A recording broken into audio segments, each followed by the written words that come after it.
오늘 우리에게 주신 하나님의 말씀 야고보서 5장 19절에서 20절 잠깐 보도록 하죠. 내 형제들아 너희 중에 미혹하여 진리를 떠난 자를 누가 돌아서게 하면 너희가 알 것은 주인을 미혹한 길에서 돌아서게 하는 자가 그 영혼을 사망에서 구원하며 허다한 죄를 덮을 것이니라. 아멘.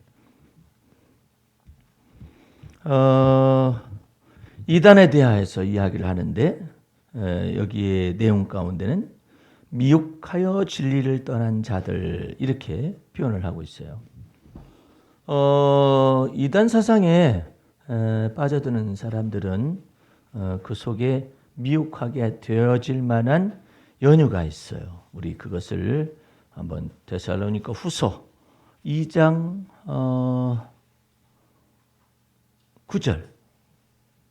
9절에서부터 12절까지 보게 되면 그 펼쳐보셔야만 합니다. 데살로니가 후서 2장 9절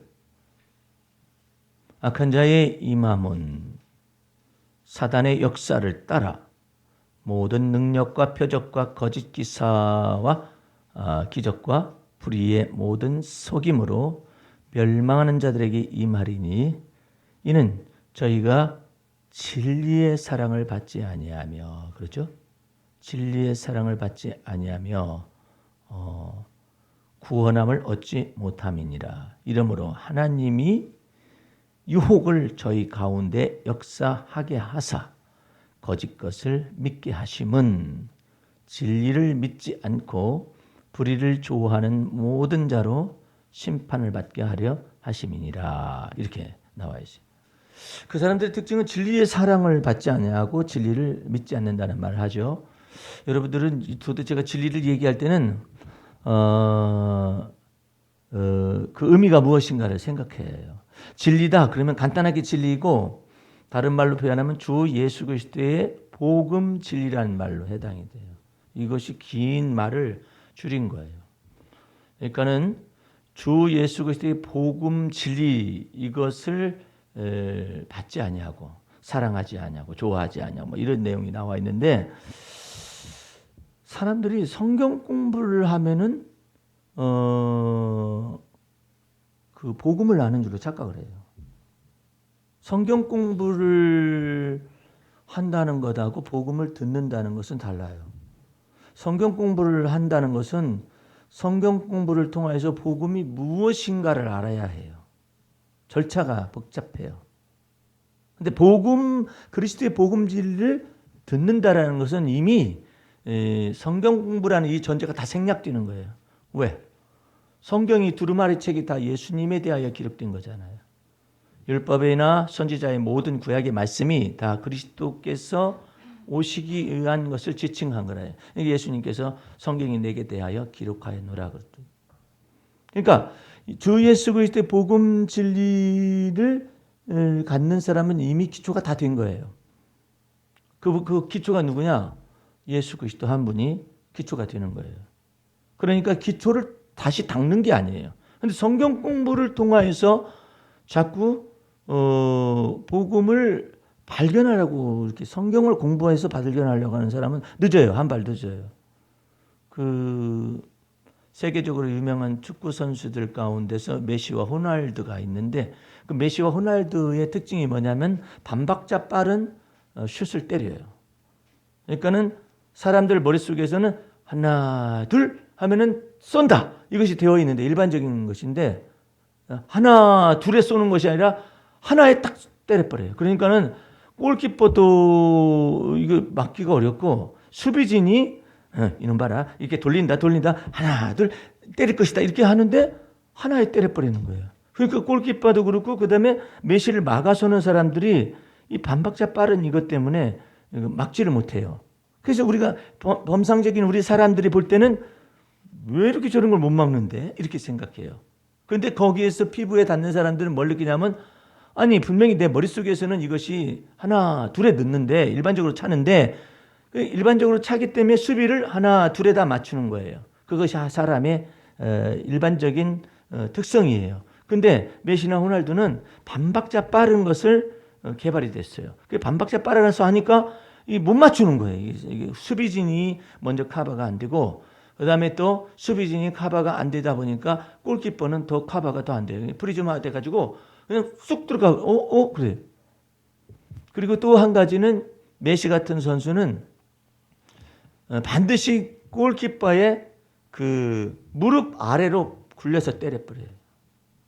그러니까 골키퍼들이 위로 날아오는 공을 처리하기 위해서 키 커다란 사람들이 골키퍼로 주로 하죠. 키 작은 사람들 골키퍼 하면은 골대가 높아가지고 쑥 날아갈 거 아니에요. 키 커다란 사람 하다 보니까 밑에 무릎 아래가 약점으로 드러나요.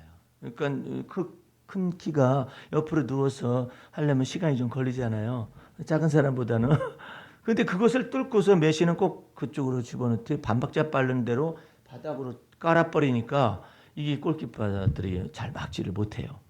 그런데 메시나 호날두의 특징은 뭐냐면 반박자 빠른 드리블, 반박자 빠른 슈팅, 이것을 날리기 때문에 세계적으로 유명한 두 선수가 나타나게 됐죠. 그러니까 성경 공부를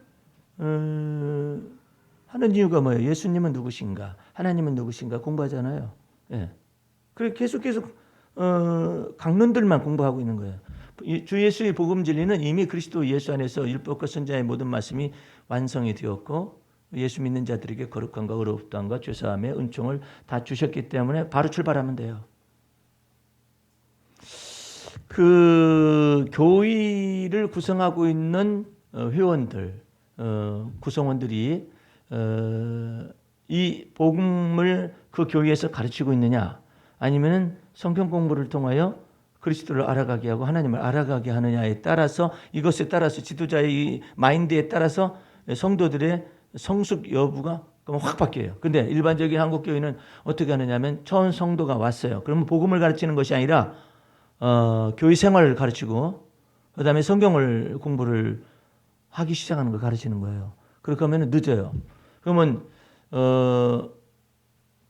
예를 들어서 어떤 교인이 방언을 했다 그러면 그거 한 5년은 지나야 해.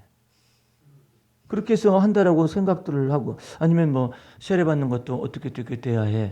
뭐 구원받는 것도 몇 년은 돼야지. 뭐 이렇게 생각하다 보니까 예수 그리스도를 영접하고 구원을 믿어서 구원받고 영접한 사람에게 성령을 곧바로 부어줄 수가 있음에도 불구하고, 또 그리스도가 내 안에 사신다는 것은 무엇이며 예수를 믿는 믿음으로 살아가는 것이 무엇인가를 곧바로 가르치면 그냥 출발하는 거예요. 근데 참 뭐가 걸려. 많이 걸려야 해. 그러니까는 사도 베드로 같이 사도행전 전기 역사에 보게 되면은 이방인 고넬료가 뭐 몇 달 지나고 난 다음에 내 다시 올 테니까 그때 보자. 이렇게 하지는 않았어요. 그냥 복음의 말씀을 듣고 베드로가 안수하니까 성령이 그 가족들에게 전체 내렸다, 이런 내용이 나와 있죠. 그러니까 믿고 예수 그리스도를 믿고 세례를 받으며 예수 그리스도를 믿는 믿음 안에서 있게 되면 성령을 선물로 받으리라. 그냥 곧바로 진정이 되는 것이거든요. 그런데 오래 걸리는 거야, 이게. 오래 걸리게 되면 어떤 현상이 발생하느냐면, 예수 그리스도를 믿는 믿음과 그 은혜와 진리 속에 붙는 것보다는 그냥 교회 생활의 절차를 거쳐가지고 오래됐더니 뭐 직분도 받고 오래됐더니 오래됐더니 이렇게 해가지고 교회 생활만 다 배워가지고 있어요. 그러니까 믿음을 적용할 줄을 몰라요. 진리의 말씀을 적용하는 걸 잘 몰라요. 그러게 되면은 그것을 파고드는 교묘한 세력이 있는데, 그게 바로 미혹의 영이에요. 그 미혹의 영이 뒤흔들어 놔버려요. 그 이 야고보 당시의 미혹의 영 가운데 몇 가지가 있는데, 첫 번째는 야고보에게 가장 위협적이 됐었던 것이 유대 율법주의자들이에요. 그 유대 율법주의자들이 뭐라고 가르쳤느냐면, 사도행전 15장 1절 말씀에 그리스도 한 분만으로는 부족하다. 모세 율법을 지켜야 구원을 얻는다라고 가르쳤어요. 구원 문제를 심각하게 들고 온 거예요. 그러니까 우리는 예수 그리스도께서 율법의 마침이 되시고 율법의 요구를 다 이루시고 율법의 마침이 되셨으며 율법의 저주를 다 짊어지시기 위해서 십자가에 죽으셨다가 부활하시고 승천하셔서 하나님 보좌 우편에, 권능의 보좌 우편에 앉아 계시셔서 다 완성이 된 거잖아요. 근데 이 미혹의 영 속으로 이게 들어가게 되면은 그런 것들이 전부 다 안 돼요. 예. 모세 율법을 지킬 수 있어야 구원을 받는다 이거예요. 예수 한 분만으로는 부족하다라는 거죠. 이게 보통 문제가 아니에요. 여러분과 나의 믿음의 주님이실 뿐만 아니라 여러분과 나를 온전케 하시는 예수 한 분밖에 없어요. 예. 그러니까 그 예수를 곧바로 믿으면 되는데 유대 율법자들이 나타나가지고 너네 이방인들이나 너네 크리스찬들은 전부 다 모세 율법을 지켜야 구원함을 얻는다. 구원 문제의 근본서부터 가로막아버렸어요. 예. 이게 보통 복잡한 일이 아니에요. 그래서 그때 당시에 이단들의 특징이 뭐냐면 모세 율법을 철저하게 예수 믿으면서도 모세 율법을 지키게 했어요. 그런가 하면은 사이비가 있어요. 이단 말고 사이비가 있어요. 그 사이비는 뭐냐면 교회 안에 있는 바리새인들이에요. 교회 안에. 그러니까 주님의 몸된 교회 안에 그리스도 예수를 믿는 믿음으로 구원함을 받았잖아요. 이제 구원은 지나갔어요. 됐어요. 구원함을 받았다면은 모세 율법을 지켜서 살아야 한다라고 가르치기 시작을 한 거예요. 그게 바리새인적인 크리스찬이에요. 그런 크리스찬은 한국 교회도 많아요. 왜? 그렇게 가르쳤기 때문에. 그러면 우리가 예수 피로 말미암아서 구속과 죄사함을 얻고 의롭다 칭하심을 받고 하나님의 자녀가 된 권세를 받았으며 영생을 소유하였다면 어떻게 살아야 할 것인가를 말을 할 때 율법의 행위를 감히 가르치는 사역자들이 있어요. 말씀 사역자들이. 그래가지고 도덕적으로 살아야 하지 않느냐. 거기에 핵심을 둬요. 예. 그 다음에 율법적으로 살아야 하지 않느냐. 율법은 왜 있느냐. 지키라고 있는 거 아니냐. 율법을 안 지키기 때문에 문제가 발생한다라고 가르치는 사역자들도 있어요. 그런데 성경 말씀은 그렇게 가르치고 있지는 않아요. 그것을 보고 뭐라고 하냐면 다른 복음이며 다른 예수를 가르치고 있으며 다른 영에 속하다라고 바울이 말을 하고 있거든요. 그럼 우리는 뭘로 사느냐 이 말이야. 예수 믿어서 구원하면 하나님의 은혜로 구원함을 받았어요. 진리 안에서 자유를 얻었어요. 죄로부터. 그럼 어떻게 살아야 하느냐. 그 다음에 빈 공백을 그러면 율법으로 살아라는 것도 아니고 그러면 뭐 그냥 마음대로 살아라는 거냐. 그것도 아니고. 그럼 어떻게 살아야 하냐. 그것을 바울이 주의 계시로부터 이걸 정한 거예요. 그게 뭐냐면 내가 그리스도와 함께 십자가에 못 박혀 죽어서 죽었다면 그리스도가 이제는 내가 사는 것이 아니라 그리스도가 내 안에 사시는데 어떻게 살 것이냐? 내가 육체 가운데 사는 것은 나를 사랑하사 나를 위하여 십자가에 죽으신 하나님의 아들을 믿는 믿음 안에서 또한 살아가는 것이요. 이 믿음의 법으로 살아가는 것. 믿음으로 살아가는 것이 곧 크리스찬의 법이에요. 그러니까 율법을 믿음으로 구원 얻었으면 그 다음에 율법을 지켜 행하여서 살아야 한다. 이것이 복음이 아니라 복음 진리의 전체가 아니라 예수 믿음으로 구원함을 얻었다면 죄사함을 받았다면 예수 피로 말미암아 죄사함을 얻었다면 이제 예수를 믿는 믿음으로 또한 살아가야 한다. 그래서 예수를 믿는 믿음으로 살아가는 것을 보고 주 예수의 복음 진리라 말한다. 그러면 예수 그리스도를 믿는 믿음으로 또한 살아간다라는 의미하고 율법을 내가 지켜서 살아가는 의미가 뭐가 그렇게 다르길래 그러느냐 이 말이에요. 예수 그리스도를 믿는 믿음으로 살아가면 하나님의 주권이 나타나게 되어 있어요. 예? 예수님이 여러분과 나의 주님이 되셔서 주님이 우리를 위하여서 일하셔요. 예. 근데 만약에 예수를 믿어서 구원함을 얻고 난 다음에 내가 율법을 지키지 않아요? 그러면 내가 지켜서 하나님의 의에 합당한 생활, 의에 맞아야 해. 예. 내가 지키지, 내가 지키는 거야 다. 그러면 나의 의가 나타나죠. 예? 나의 의가 나타날 뿐만 아니라 다시 또 내가 율법의 말씀을 내가 지켜 행하여 하기 때문에 율법의 의를 겨우 세우고 있는 거예요. 그러니까 내가 예수 그리스도를 믿는 믿음 안에서 또한 살아가게 되면은 하나님이 여러분을 위하여서 일을 행하시고 지어 성취하실 거예요. 그런 믿음이 있어야 해요. 근데 내가 예수 믿으면은 어떻게 하신다냐? 하나님이 나를 위해서 일하셔요. 예. 그러니까 그게 복음 진리거든요. 근데 그 예수를 믿는 믿음으로 살아간다라는 의미하고 내가 율법을 지켜서 또한 율법의 행위로 살아가는 것이 크게 다르지 않다라고 생각하는 것이 머릿속에 있는 거예요. 자, 우리 시편 57편으로 가보세요. 이게 머리가 텅 비면은 미혹하는 영이 임할 수가 있어요. 시편 57편. 이게 다윗이 믿음의 조상 중에 한 사람으로서 하나님의 은혜와 진리 속에서 살아가는 방법을 이야기하고 있어요. 5장 2절 말씀 보세요. 내가 지극히 높으신 하나님께 부르짖으며 곧 나를 위하여 모든 것을 이루시는 하나님께로다. 할렐루야. 하나님이 내가 하나님을 위해서 일하는 것이 아니라 하나님이 이제는 그리스도 예수 안에서 나를 위하여 내게 작정된 모든 것을 이루시는 하나님으로 고백을 하고 내게 작정된 뜻, 여러분에게 작정된 뜻을 이루시기 위하여 주님은 일하신다. 그러니까 그것이 우리의 믿음의 근본으로 다가와요. 그게 복음 진리의 말씀이에요. 그런데 믿음과 율법의 행위를 뒤섞는 사람들은 뭐라고 말을 하냐면은 하나님이 하실 일 따로 있고 내가 할 일 따로 있다라고 나눴어요. 그게 인본주의적인 생각이거든요. 그러면 예수 믿는 사람 아무것도 안 는다는 것이냐? 그렇지는 않아요. 내가 하는 모든 일 속에서 주님이 나와 함께 계심을 믿는다 이 말이에요.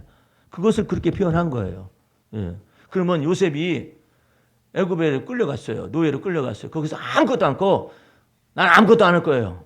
야 이놈아 너 노예인데 일을 해라 그랬더니 난 아무것도 안 해요. 너 그런 이유가 뭐냐? 난 하나님이 날 위해서 일하시거든요. 그럼 내가 왜 당신을 위해서 일하는 거예요? 이게 지금 묘하잖아요. 정신병자인가 이게 그럴 거 아니에요. 그것이 아니라 요셉의 처해진 환경이 노예로서 끌려갔지만은 노예로서 있는 그 환경 속에서 하나님이 요셉에게 은혜를 더하시고 그 요셉의 수고 속에 뭘 더하시냐면 복을 내리시는 거예요. 다시 잊어서는 안 돼요.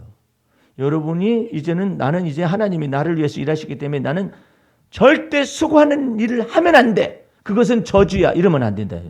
응?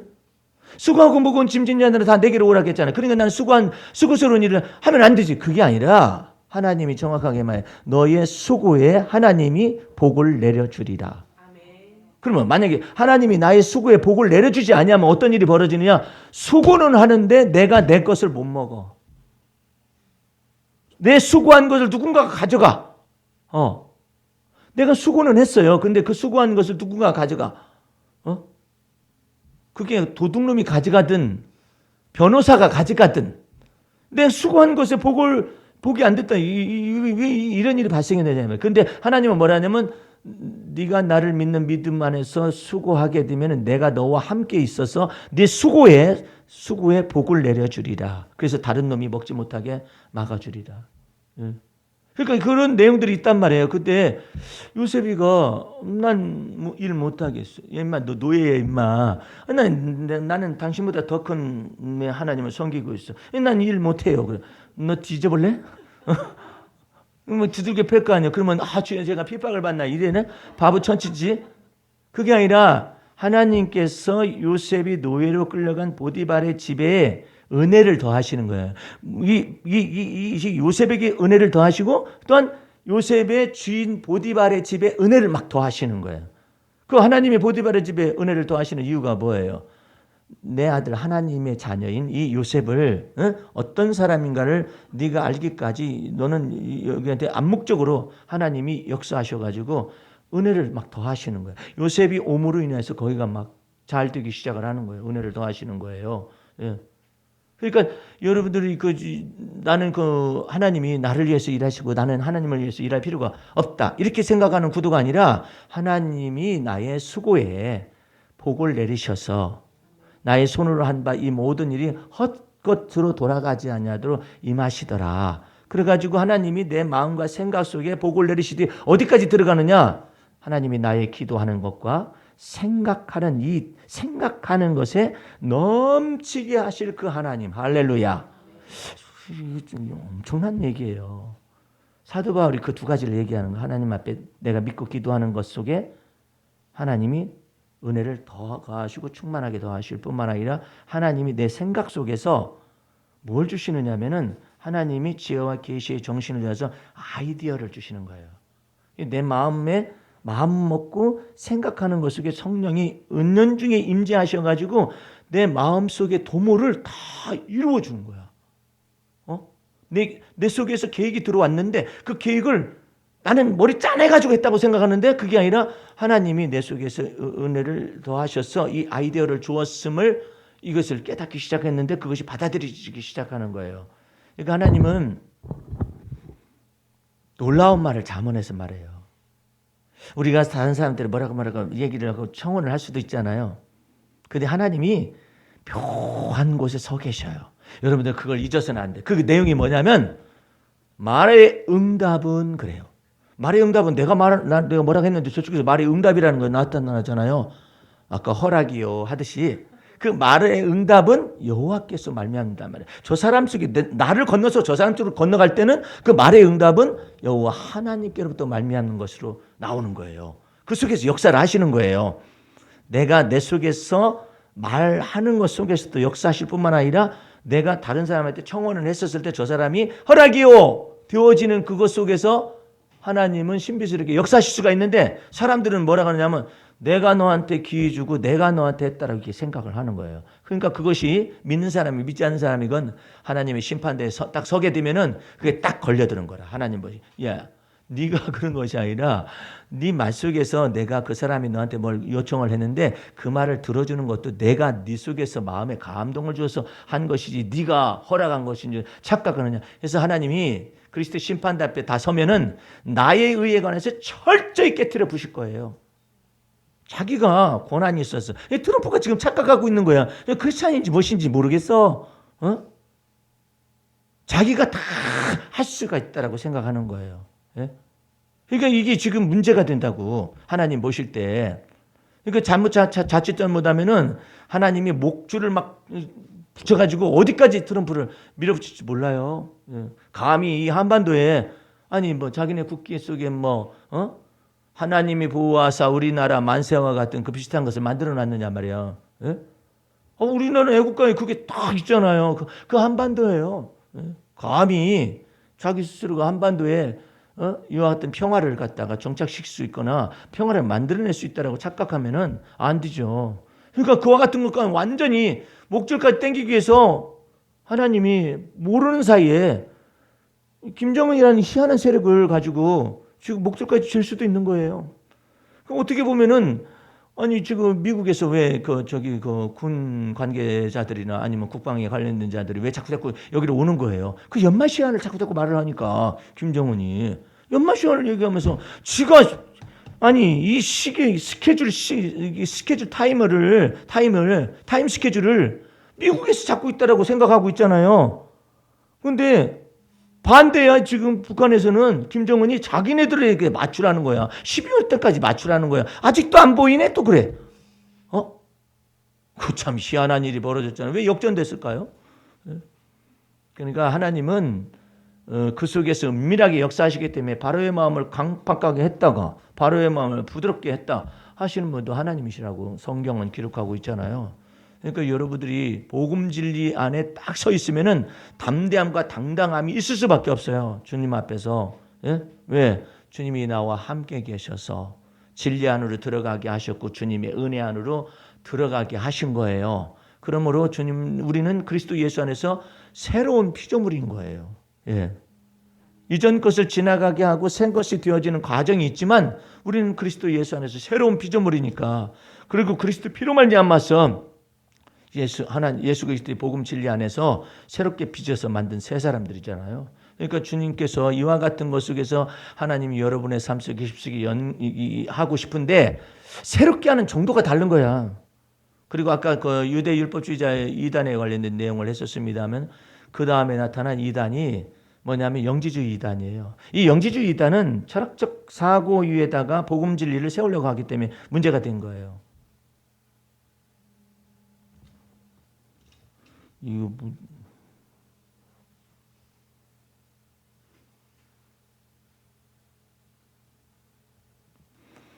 그 철학적 사고라는 건 뭐냐면 모든 육체는 다 사악하고 물질은 악하다라는 거예요.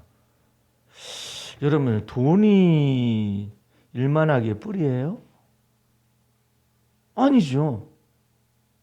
돈이 일만하게 뿌리라고 설교하시는 분들이 있어요. 돈이 왼수라고 그러고.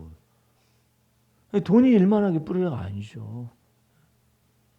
돈을 사랑함이 일만하게 뿌리죠. 근데 이걸 착각을 하는 거예요. 그런 사람들은 영지주의 이단에 속한 헬라 철학에 속한 거기에 근거를 두는 거거든요. 소크라테스, 플라톤의 그 소크라테스부터 시작된 이 플라톤에 이르기까지 이와 같은 사람들이 성속의 이원론을 갖다가 만들어내 가지고 영지주의 이단 가운데 포함이 되어 있는데 그것이 영혼불멸설이거든요. 이 영혼불멸설은 기독교설이 아니에요. 예. 영혼불멸설은 몸의 부활 사상하고 전혀 반대가 되는 사단의 철학이거든요. 근데 이 사상을 갖다가 모르는 사이에 설교를 하고 있어요. 여러분들, 돈은 사악한 것입니다. 그러면 당신은 사례비를 돈으로 안 받으시나?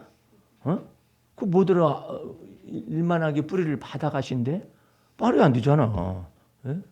돈을 사랑함이 일만하게 뿌리라고 그랬지 돈은 악하다라고 말한 것이 없어요. 그런데 헬라 철학자에 속한 사람들은 뭐라고 하면 모든 육체도 사악하고 그 다음에 물질도 사악하다라고 생각했어요.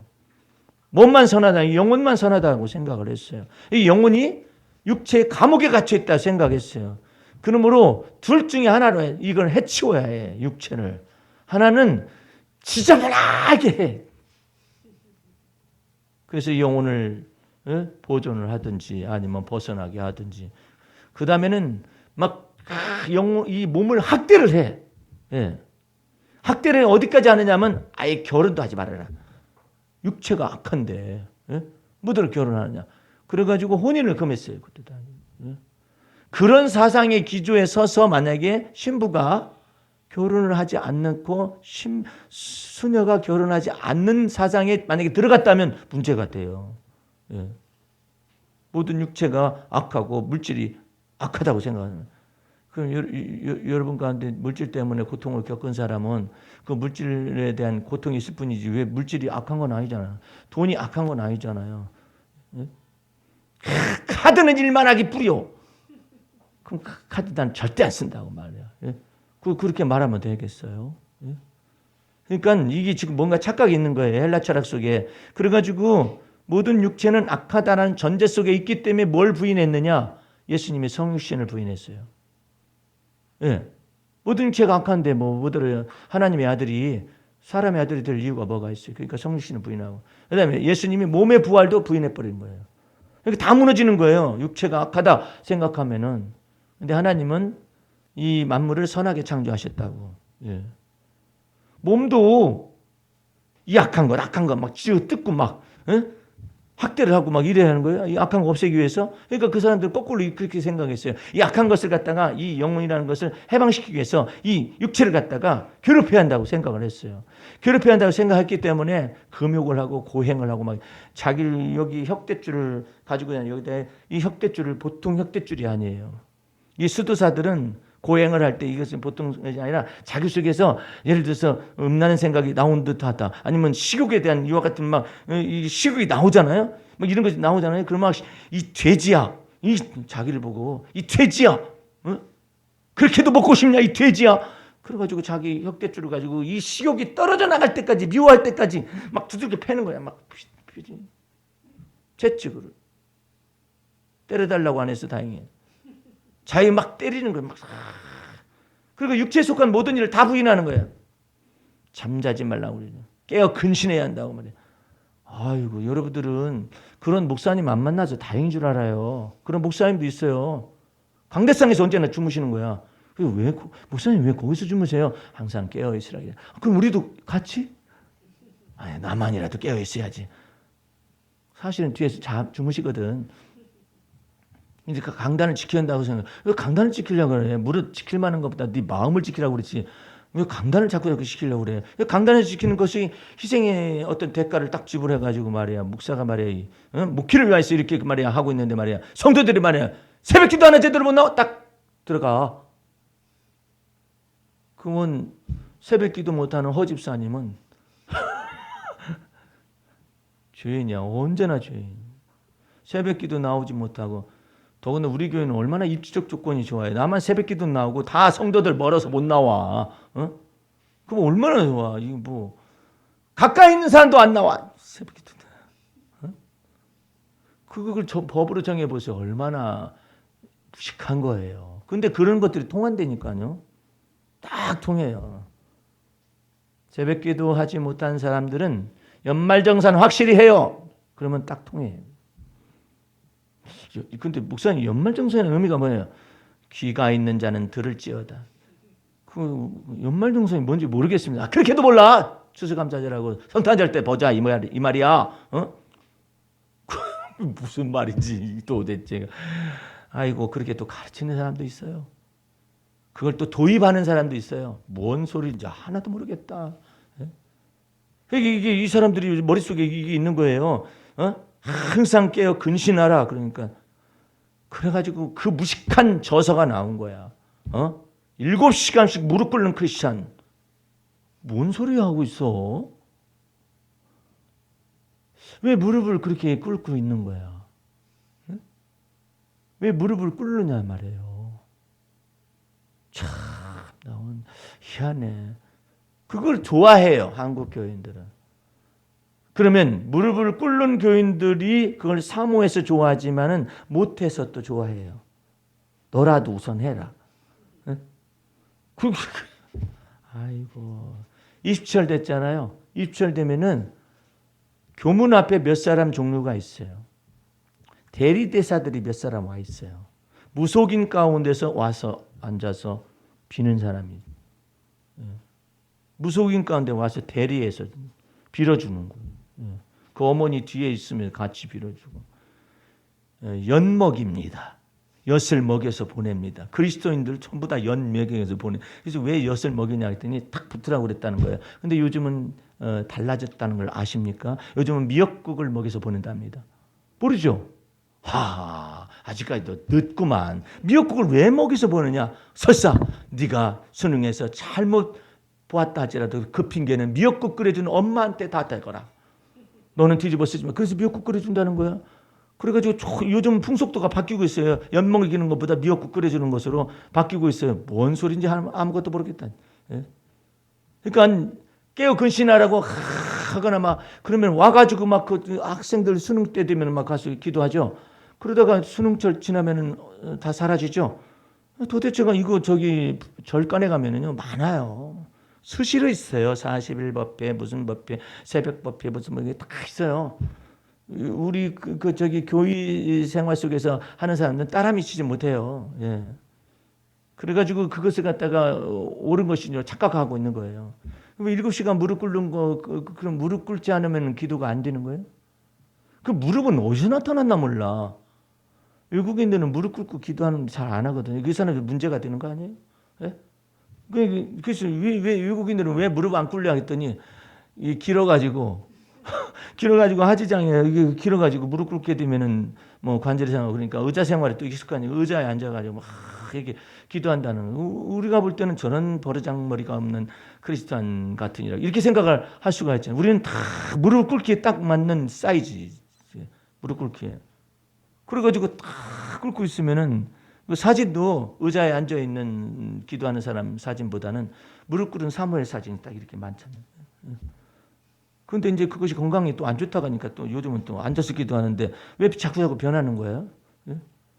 그러니까 주님 앞에서 이게 지금 생각이 엉뚱한 데 매여 있는 거예요. 항상 깨어 근신하라 하니까 그걸 그대로 해석을 하는 거지. 잠자면 안 돼. 잠자면 안 돼. 내 친구 지금 선교사로 가 있는 친구도 학창 시절 때 잠을 안 자. 너 뭐 하고 다니냐? 그 강의 시간에 졸아요. 항상 깨어 있으라고 해서 자기가 밤에 잠을 안 잔다는. 그래서 너 왜 그러는데 그 성경에 항상 깨어 근신하라고 했잖아. 나 그거 저거 하는 거야. 연습하는 거야. 지금부터. 야, 너 신학생 시절부터 그러면 너 목사 되면 골치 아픈 사람 된다. 너 선교사 되면 너 더 복잡하다. 너. 근데 잠을 안 자. 나하고 저친했기 때문에 속마음을 나한테만 얘기를 해요. 좀 친구들한테는 이상한 친구로 알려져 있기 때문에 대화가 안 통하는데 난 이게 들어주니까 너 죽겠지? 그랬더니 근데도 좀 잠 좀 자 임마. 그러면 안 잘 거야. 나는 경건의 연습을 해야 해. 무슨 경건의 연습인데 항상 깨어있으라고 했잖아. 나는 자고 왔는데 응? 너는 자. 나는 깨어있을 테니까 해가지고 잠을 안 자. 빨개 가지고 눈이 빨개 가지고 체포 시간에는 야 옆구리 확 차면서 자 조냐? 아니야 기도하는 거야. 웃겨 죽어요. 근데 그게 경건이야? 인간은 항상 깨어 있을 수 없어요. 그 대신에 주님이 대처 방안을 말씀하셨어. 너의 출입을 지금부터 영원까지 지키시는 그 하나님은 졸지도 아니하시고 주무시지도 아니하시니까 그 대신에 우리 보고 뭐 하라는 거예요? 그 주님을 믿는 믿음으로 참 맛있게 자라, 맛있게 자라. 예? 여호와께서 사랑하는 자에게 잠을 주시는도다. 근데 깨어 있으라는데 왜 잠자라고 그러십니까? 주님께서. 아이고 하나님께서 단잠을 주신다니까 우리에게. 그게 하나님의 은혜요. 잠 잘 자는 것도 하나님의 은혜야. 근데 그것을 갖다가 육체일로 막 생각을 해가지고 그래요. 아이 또 한 번은 또 그 친구가 먹지도 않아. 너 왜 안 먹냐? 그랬더니 금식은 흉악의 결박을 풀어주고 어쩌고저쩌고 그러는 거예요. 그래서 야 네가 금식에서 흉악의 결박이 풀려지는 것이 아니라 제대로 된 금식이라는 의미는 뭐냐면 너 금식하기 전에 낮작으로 그렇게 금식한다고 그러기 전에 네게 묶여져 있는 사람 풀어줘. 그게 하나님이 받으시는 금식이란 뜻이야. 전후 맥락을 다 읽어야지. 그랬더니 아니래. 금식함으로 흉악의 결박을 풀 수가 있다네. 그럼 너 시커내라. 안 풀어져. 그러니까 이 말씀을 제대로 이해를 못하다 보니까 금식함으로 흉악의 결박이 풀어지는 걸로 착각을 하고 있는 거예요. 아니라니까. 반대 그 말씀은 하나님이 기뻐하시는 금식이란 너 임금 주지 않은 거 있었지? 그 임금 차라리 주는 것이 네 금식하는 것보다 나아. 그 품삯들이 소리를 지른다. 네가 묶어놓은 사람들 있잖아. 억울하게. 그 억울하게 묶어놓은 사람들 그 사람들을 풀어주고 너 금식하지 않는 것이 나아.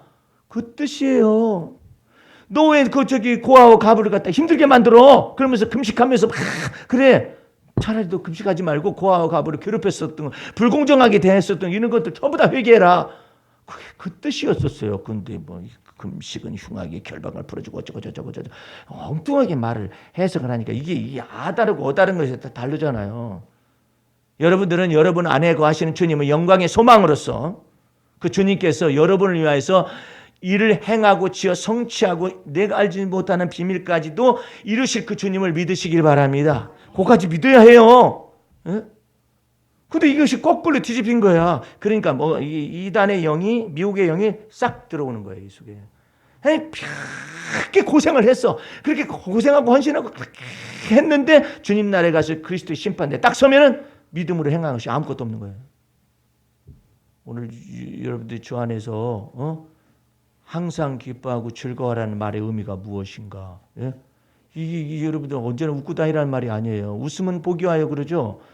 아니 사람이 어떻게 웃는 일만 있을 수가 있어요. 슬픈 일도 있고 괴로운 일도 있고 막 그러잖아요. 뭐 얼굴 펴 복 달아나 또 이러잖아. 그것도 이상한 얘기잖아요. 지금 괴롭잖아요. 그런데 그 괴로운 일이 발생했었을 때 주님을 기뻐하라고. 예? 주신 자도 여호와시오니 취하신 자도 여호와시오니 왜 눈물이 안 떨어지겠어요? 예? 여호와시오니 여호와 이름이 찬송을 받으실 것입니다. 잠잠히 하나님만 바라며 이렇게. 예? 왜 다윗이 시편 62편에 내가 여호와를 잠잠히 바라며 왜 그랬겠어요? 왜 잠잠히 바란대? 할 말도 없어. 해석이 안 돼. 다윗이 쫓겨다녀야 이유를 발견을 못해요. 내가 뭘 잘못했길래 내가 예를 들어서 골리앗 죽였으니까 날 따르라 한 것도 아니고 여인네들이 갑자기 나타나가지고 다윗은 만만이요 사울은 천천히요 이 난리를 치는 바람에 사울왕이 그냥 확 돌아버린 거 아니에요. 시기와 질투로. 그래서 내가 그거 한 것은 아니잖아. 난 여호와의 이름으로 골리앗을 쳐 죽였을 뿐인데 왜 날 죽이겠다고 막 쫓아다녔냐고. 아니 왕으로 뽑아놨으면 블레셋을 막아야 할 게 아니야. 왜 블레셋은 막지 않고 왜 자기만 쫓아다니냐고. 그것도 참 편집증도 이상한 편집증이잖아요. 내가 알고 있는 어떤 이상한 목사님에 대해서 얘기해 준 적이 있죠. 그 목사님은 이 편집증이 망상 편집증이 너무 심해.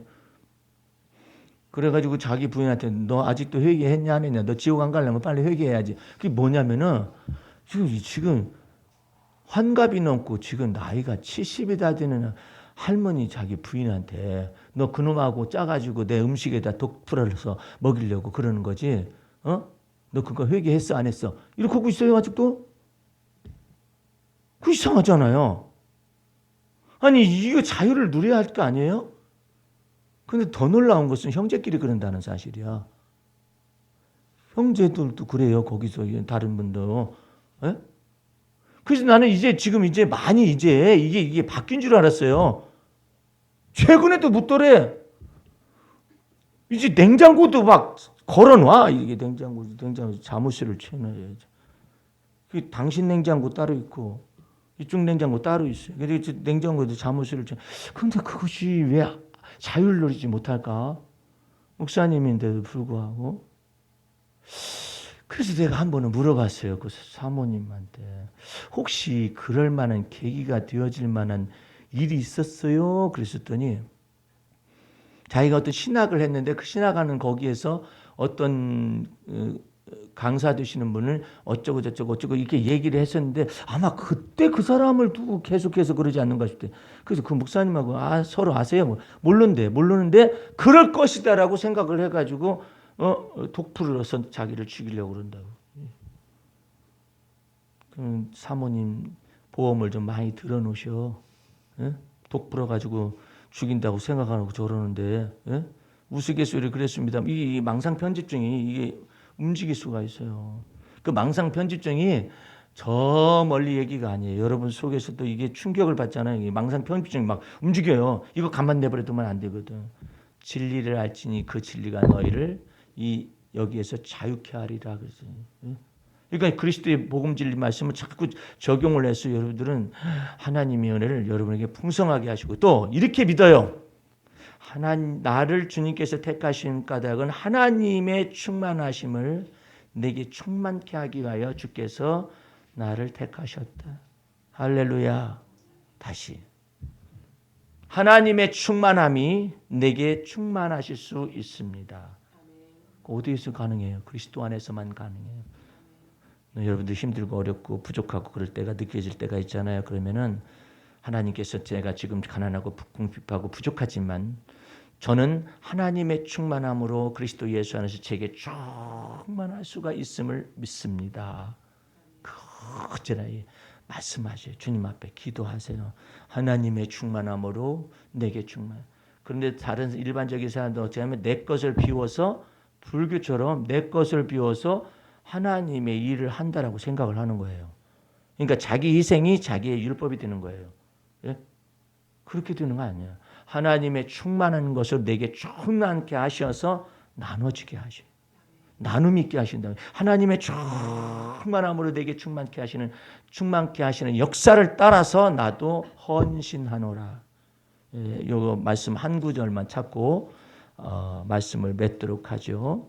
자, 에베소서 3장 가보세요.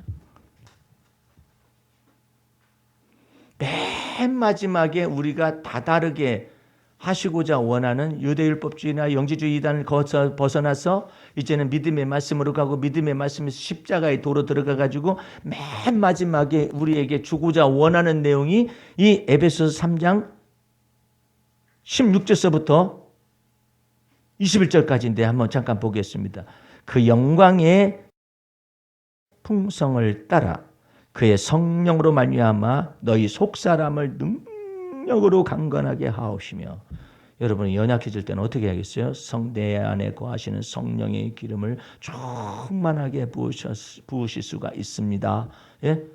속사람의 능력을 강건하게 하여 주시옵소서. 그 다음에 두 번째로 17절 믿음으로 말미암아 그리스도께서 너희 마음에 항상 계시게 하라 이 말이에요. 예? 두려운 날에도 그리스도께 믿음으로 말미암아 그리스도께서 항상 계심을 고백을 해라. 떨리는 날에도 아니면 힘든 날에도 아니면 고통스러울 때도 그리스도가 믿음으로 말미암아 너희 마음속에 항상 계시게 하옵시고 너희가 사랑 가운데서 뿌리가 박히고 터가 굳어져서 능히 모든 성도와 함께 지식에 넘치는 그리스도의 사랑을 알아. 거기서 끝나는 게 아니라 19절이 대기하고 있어요. 그 넓이와 길이와 높이와 깊이가 어떠함을 깨달아 하나님의 모든 충만하신 것으로 너희에게 충만하게 하시기를 원하노라. 여러분들은 그리스도 예수 안에서 하나님의 모든 충만한 것이 여러분에게 충만하게 될 수 있는 자격과 권한을 받았어요. 이걸 마음속에 믿어야 해요. 예. 그러니까 여러분의 한계가 느껴지잖아요. 이 말씀을 되뇌어야 해요. 주님, 저는 하나님의 충만하심으로 제게 충만케 하실 수가 있음을 믿습니다. 비록 부족하다 할지라도, 비록 연약하다 할지라도, 비록 제가 지금 처한 형편이 어렵다 할지라도 저는 여전히 하나님의 충만함으로 하나님은 제게 충만케 하실 수 있음까지 믿습니다. 그 놀라운 이 언어예요. 하나님에게만 충만함이 있는데 하나님의 충만함을 이 작디 작은 내 안에 충만케 하실 수가 있음을 인정해 드리는 거예요. 그러므로 해서 하나님께서 여러분의 뭘 사용하느냐? 두 가지를 사용하는 오전에 잠깐 얘기했었어요. 20절입니다. 우리 가운데 역사하시는 성령의 능력대로 우리의 온갖 구하는 것이나, 두 번째로 생각하는 것에 하나님의 충만한 것으로 넘치도록 하게 하실 그분에게 뭐냐면 그리스도 예수 안에서 영광이 대대로 영원 무궁하기를 원하노라. 아멘. 이렇게 됐잖아요. 여러분들이 그것을 언제나 마음속에서 아유, 나는 이대로 살다가 죽으려나? 이런 생각이 들 때도 있잖아요. 나 이대로 살다가 그냥 생이 끝나는 거 아닐까? 그런 생각이 들 때, 그런 생각은 내 연약함이거든요. 근데 그런 생각이 듭니다마는, 주님 앞에 듭니다마는, 이것은 내 영혼의 연약함의 소리이고, 저는 무엇을 믿을 수 있느냐면, 하나님의 충만하심이 제 안에 충만하게 하실 수가 있음을 믿습니다. 언제나 나는 그걸 놓고 계속 기도를 하고 있어요. 그래서 내게 주시는 조그마한 응답, 하나님의 충만하신 것 가운데 영광스럽게 그리스도 예수 안에서 내게 채워주는 거예요. 처음에 내가 기도 응답을 그렇게 받았어요. 아무것도 먹을 것이 없고 오직 그냥 쌀 몇 톨하고 그다음에 고추장만 남았어. 멸치를 찍어 먹고 있을 당시에 주님 앞에, 주님 저 김치 먹고 싶어요. 김치 먹고 싶어요. 그거 먹고 싶어서 그런 거죠. 주님 김치 먹고 싶어요. 이 식탁에 김치가 있었으면 좋겠습니다. 욕심도 없잖아요. 소박한 기도와 생각한 것이잖아요. 그런데 그때쯤에서 목사님 아침 반찬 속에 목사님의 아들이 내 친구가 있었는데 그때 나를 생각이 나더라는 거예요. 방전도사님은 어떻게 반찬을 먹고 있을까? 혼자 자취하면서 그 생각이 문득 나더래요. 그래서 문득 나면서 밥상에서 반찬이 내가 거 가서 먹어봤더니 부자셔요. 유치원도 따로 가지고 계시고, 그래서 목사님 부자셨어요. 운영을 하시고 그래가지고 괜찮게 사셨죠. 그런데 그 여러 가지 많은 반찬 가운데서 어떻게 먹고 있을까? 그런 생각이 들었는데 문득 그 생각 속에도 구체적인 아이디어가 나왔는데 그게 뭐냐면 오늘 내가 김치 한 사발이라도 갖다 줘야겠다. 그 생각이 들어가가지고 어머니한테 어머니 제가 방전사님한테 가봐야겠는데 김치 한 사발이라도 갖다 주면 어떨까요? 이렇게 말했더니 그래요? 싸줄게 해가지고 그 김치를 가지고 한 1.5kg 정도 돼요. 제 집이 그 교회에서. 근데 거기를 김치 한 사발을 이렇게 뒤집어 쓰고 이 사람이 이 김치 한 사발을 가지고 오는 거예요.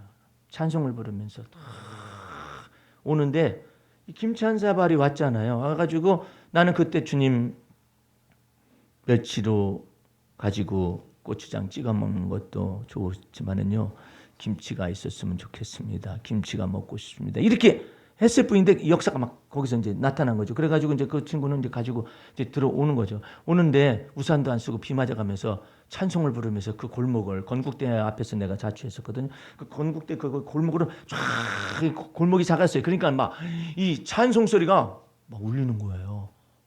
그 찬송 소리가 탁 울리더니 대문을 열고 들어오면서 방전사님 이러는 거야. 전도사 때 방전사님 계십니까? 해가지고 이렇게 문을 이렇게 열어줬어요. 그랬더니 거기 딱 서 있는 거예요. 어떻게 오셨어요? 그때 그냥 가져다 드릴 것은 이것이지만 그냥 가져왔습니다 하면서 김치 한 사발 가져왔다고 이제 서 있는 거예요. 비를 맞고 어디서 들어오라고. 그래가지고 내가 이제 문을 열어주고 나는 이제 자리에 앉아서 이제 있는데 그 친구가 김치 한 사발을 가지고 문턱을 딱 넘어설 때 그 친구의 발이 아니라 예수님의 발이 딱 보입니다. 그 친구가 김치 한 사발은 가져왔는데 성령의 충만한 것 가운데서 김치를 지적을 하되 왜 김치요? 다른 고기 반찬도 가져오고 오뎅도 가져오고 뭣도 가져오고 그렇게 쓰면 좋은데 왜 김치냐고. 그때 나는 그리스도 안에서 주님의 마음과 합하는 걸 처음 배우는 전도사 시절이었기 때문에 내가 김치 먹고 싶다 한 그것이 그대로 너의 구하는 것과 너의 생각하는 것에 넘치게 하실 주님에게 그 권세와 영광이 영원토록 있으리로다. 아멘이 나왔지 않아요. 이 성령의 감동을 쫓아서 김치 한 사발을 받았는데 그것은 김치 한 사발이 아니라 성령께서 감화와 감동을 주고 성령을 쫓아 행한 사람과 그 다음에 또 성령 안에서 기도한 그것에 대한 하나님의 응답이 연결되었기 때문에 이것은 김치 한 사발이 아니에요. 하나님께서는 그리스도 예수 안에서 그 영광 중에 풍성한 것 가운데서 너희 쓸 것을 채우시리라. 그 놀라운 은혜가 여러분과 내 속에서 다 준비되도록 성령을 내 안에 거하게 하시고 주 예수 그리스도의 십자가의 보혈 피의 권세와 능력으로 값을 주어 사서 이제 여러분에게 준비가 다 갖춰져 있어요. 이제 하나님의 성령에 쫓아서 감화와 감동을 받아서 마음속에서 움직여 가신 주님을 쫓아 행하시길 바라고 성령의 감화와 감동을 받아서 말을 하는 것도 배우고 성령의 감화와 감동을 받아서 행동으로 옮기는 것도 배우게 되면은 율법의 행위가 아니라 믿음으로 행하는 것이며 성령을 쫓아 행하는 것을 통하여 하나님이 여러분 속에서 영광을 나타내실 거예요. 그 놀라운 삶을 살기 때문에 이 삶은 그냥 단순하게 그날을 산 것이 아니라 영원 속에 속한 그 시간 속에서 하나님이 임재가 여러분과 내 생애 속에서 나타난 거예요. 예수를 믿는 믿음 안에서 하나님의 영광스러운 것에 동참되어지는 여러분과 제가 되어질 수 있기를 주의 이름으로 축원합니다. 우리 하나님 아버지 감사 찬미드립니다. 성령께서 우리 마음을 두시고 예수 그리스도의 보배 피의 권세와 능력 안에서 내주하시는 성령을 주셨사오니 성령께서 마음을 주실 때 쫓아 행하여서 하나님의 영광을 드러날 수 있도록 돌보아 주옵소서. 그것은 가까운 사람들로부터 주님께서 성령의 감동을 주어서 선한 일을 행하게 하실 것인데 우리 하나님의 놀라운 역사가 마음속에서 시작될 때 성령을 소멸치 않게 도와주시고 성령을 쫓아 행하여서 하나님의 영광이 드러나게 도와주옵소서. 지금은 우리 구주 예수 그리스도의 은혜와 하나님 아버지의 그 무한하신 사랑과 성령의 감화 감동 인도 보하심과 충만하심이 오늘 말씀을 듣고 한 주간은 살아갈 때 성령의 열매가 가득하기를 원하는 성도들 머리 위에 지금부터 영원까지 함께 하시옵기를 간절히 축원하옵나이다. 아멘. 할렐루야. 마쳤습니다.